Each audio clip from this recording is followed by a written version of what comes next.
Hello students, आज हम लोग बायोलॉजी के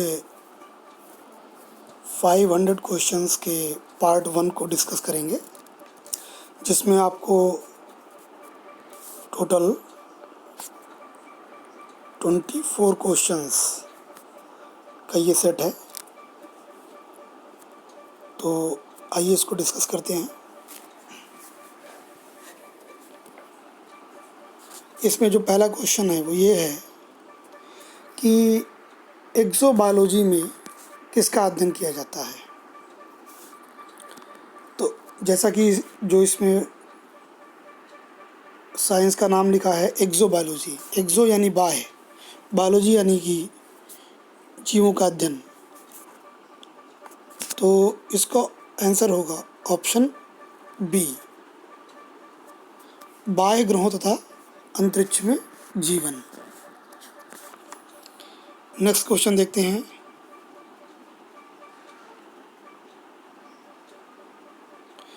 क्वेश्चन नंबर 2 है, माइकोलॉजी में किसका अध्ययन किया जाता है।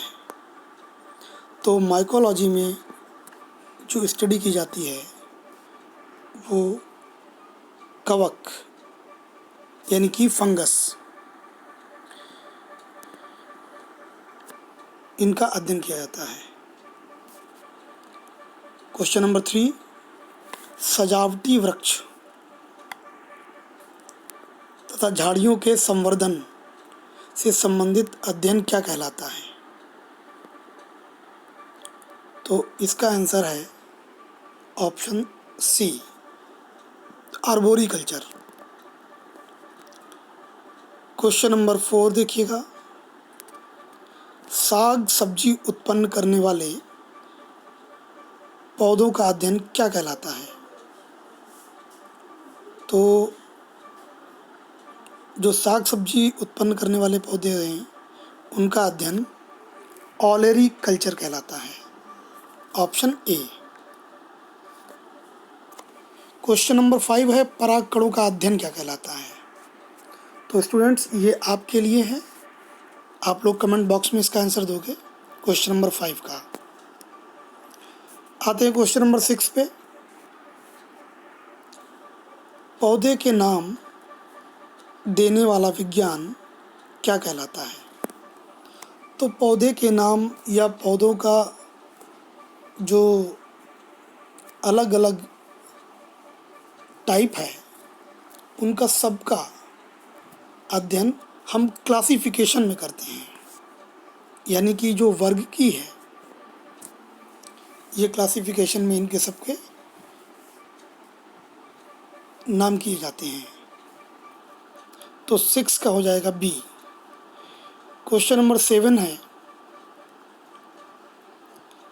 पीडोलॉजी में किसका अध्ययन किया जाता है। तो पीडोलॉजी में जो है मृदा का यानी कि भूमि का अध्ययन, ऑप्शन सी। क्वेश्चन नंबर 8 है, स्पर्मोलॉजी। तो स्पर्मोलॉजी में किसका अध्ययन किया जाता है। तो क्वेश्चन नंबर 8 का आंसर होगा ऑप्शन डी, बीज, सीड का जो अध्ययन है वो स्पर्मोलॉजी में करते हैं। क्वेश्चन नंबर 9 है, वनस्पति संवर्धन से संबंधित विज्ञान की शाखा को क्या कहा जाता है।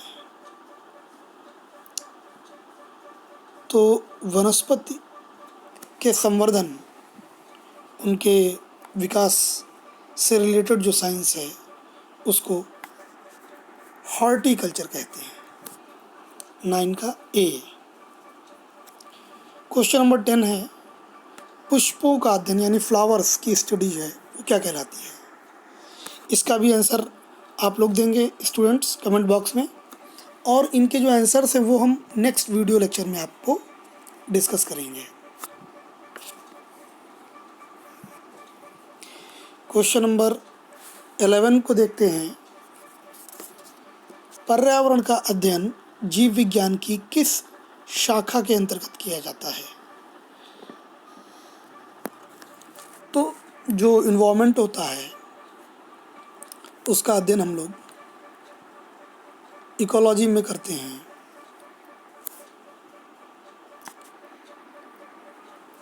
यानी कि आंसर होगा ऑप्शन बी, पारिस्थितिकी। क्वेश्चन नंबर 12 है, चिकित्सा शास्त्र के छात्रों को किसकी शपथ दिलाई जाती है? अच्छा क्वेश्चन है ये। उनको एक ओथ दिलाई जाती है जिसको कहते हैं हम लोग हिप्पोक्रेट ओथ। तो क्वेश्चन नंबर 12 का आंसर हो जाएगा ऑप्शन डी, क्योंकि यही वो शख्स थे जिन्होंने सबसे पहले ह्यूमन रिटन जो नोट्स थे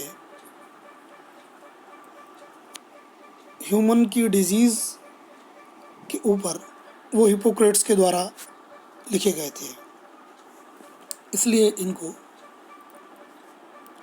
फादर ऑफ मेडिसिन भी कहा जाता है। तो 12 का आंसर डी होगा। क्वेश्चन नंबर 13 है, हिस्टोरिया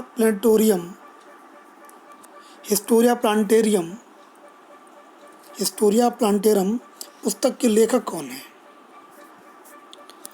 तो इसका जो ऑप्शंस है वो ये हैं, डार्विन, अरस्तु, थियोफ्रास्टस। तो जो हिस्टोरिया प्लांटेरम है उसके लेखक हैं थियोफ्रास्टस, और थियोफ्रास्टस को फादर ऑफ बॉटनी भी कहा जाता है। तो 13 का ऑप्शन सी राइट हो जाएगा। क्वेश्चन नंबर 14 है, चिकित्सा शास्त्र का जनक किसे कहते हैं? ये अभी मैंने आपसे डिस्कस किया था, तो इसका आंसर होगा 14 का ए, हिपोक्रेटस। फिर है क्वेश्चन 15, जंतु विज्ञान के जनक कौन है? यानी जंतु विज्ञान के जनक कौन कहलाते हैं? तो जो फादर ऑफ जूलॉजी है, तो फादर ऑफ जूलॉजी अरस्तु को कहा जाता है। Option D will be right. Question number 16 है, जीव विज्ञान शब्द का प्रयोग सर्वप्रथम किसने किया? तो स्टूडेंट्स इसका भी आंसर आप लोग दोगे, 16 का भी, और इनके आंसर मैं नेक्स्ट वीडियो लेक्चर में बताऊंगा भी। आइए क्वेश्चन नंबर 17 पे चलते हैं। पौधों की आंतरिक संरचना का अध्ययन। तो आंतरिक जो संरचना होती है उसका अध्ययन करते हैं शारीरिकी में, एनाटॉमी, शारीरिकी में करते हैं। क्वेश्चन नंबर 18 है, वार्षिक वलयों का अध्ययन क्या कहलाता है? तो पहले तो मैं बता दूं कि जब पेड़ के तने को काटा जाता है तो जो तने को आप देखेंगे तो उस पर इस तरह से रिंग लाइक स्ट्रक्चर जो दिखाई देते हैं उन्हीं को एनुअल रिंग्स या वार्षिक वलय कहते हैं। और इन वलयों की गिनती की सहायता से पौधे की आयु का जो आकलन है वो किया जाता है। अब यह जो अध्ययन है ये किसके अंतर्गत किया जाता है? तो इसका आंसर है इसमें ऑप्शन डी, डेंड्रोक्रोनोलॉजी। ये देखिए, इसमें एक ऑप्शन ए है डेंड्रोलॉजी, एक डेंड्रोक्रोनोलॉजी। तो ध्यान रखिएगा, इसका आंसर होगा डेंड्रोक्रोनोलॉजी 18। क्वेश्चन नंबर 19 का देखिएगा, संसार में पौधों के वितरण का अध्ययन क्या कहलाता है? तो संसार में पौधों के वितरण का अध्ययन जो है वो आता है फाइटोजियोग्राफी के अंतर्गत। फाइटो माने प्लांट होता है, फाइटोजियोग्राफी। तो 19 का ए आंसर हो जाएगा। फलों का अध्ययन क्या कहलाता है? तो फलों का जो अध्ययन है वो पोमोलॉजी कहलाता है। Option C will be your answer. Question number 21, जीवाश्म का अध्ययन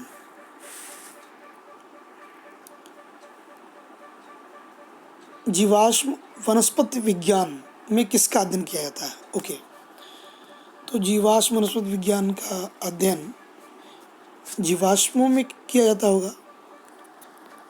इसको पैलेंटोलॉजी भी कहते हैं।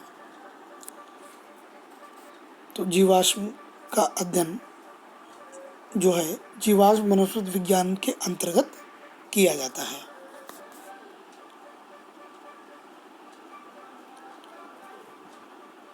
और प्रोफेसर बीरबल साहनी को फादर ऑफ पैलेंटोलॉजी भी कहा जाता है, यानी कि भारतीय जीवाश्म वनस्पति विज्ञान के जो पिता हैं वो डॉक्टर बीरबल साहनी को कहा जाता है। क्वेश्चन नंबर 22, फाइकोलॉजी में किसका अध्ययन किया जाता है? तो फाइकोलॉजी में शैवालों का अध्ययन यानी एल्गी शैवालों का अध्ययन जो है वो फाइकोलॉजी में किया जाता है। क्वेश्चन नंबर 23, हिस्टोरिया एनिमेलियम पुस्तक के लेखक, तो इसके लेखक हैं अरिस्टोटल यानी अरस्तु को फादर ऑफ जूलॉजी और फादर ऑफ बायोलॉजी भी कहा जाता है। क्वेश्चन नंबर 24, बॉटनी शब्द की उत्पत्ति किस भाषा के शब्द से हुई है? तो बॉटनी की जो है बॉस्कन नामक शब्द से हुई है उत्पत्ति, और ये एक ग्रीक वर्ड है। तो स्टूडेंट्स, ये थे 24 क्वेश्चंस पार्ट 1 के। नेक्स्ट वीडियो लेक्चर में हम लोग इसके आगे क्वेश्चंस को डिस्कस करेंगे। ये वीडियो लेक्चर आपको कैसा लगा आप लोग कमेंट बॉक्स में ज़रूर बताइएगा। तब तक के लिए धन्यवाद।